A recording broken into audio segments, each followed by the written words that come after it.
Welcome to our channel. Today we how to verify integrate Square payments into a no-code app step by step clearly. Begin by creating your account on Square's official website. Navigate to the Developers section of the Square dashboard. Select the Apps option to create a new application. Give your application a name and choose a unique identifier. Ensure you select the appropriate permissions for payments. Once your app is created, take note of your application ID and secret key. Open your no-code app builder platform. Locate the Integrations or API section in your no-code app. Select the option to add a new integration and search for Square. Enter your application ID and secret key into the integration form. Verify that the connection is established by checking your Square account link. Design your payment interface using the no-code app's visual editor. Add a payment button or form where users can enter their information.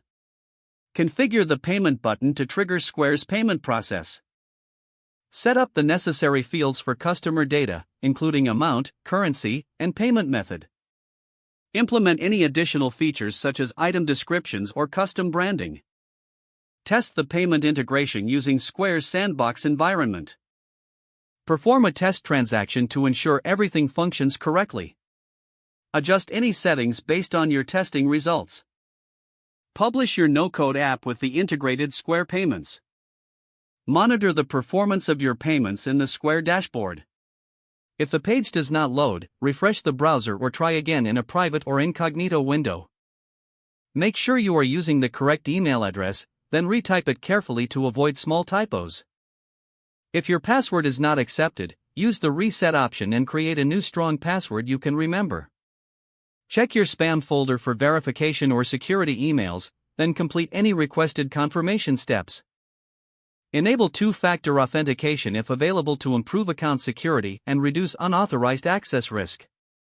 After signing in, review your profile details so your contact information and settings are accurate and current. If you see an error message, note it down and try again after restarting your device and internet connection. Don't forget to like this video and subscribe to our channel for more step-by-step tech guides.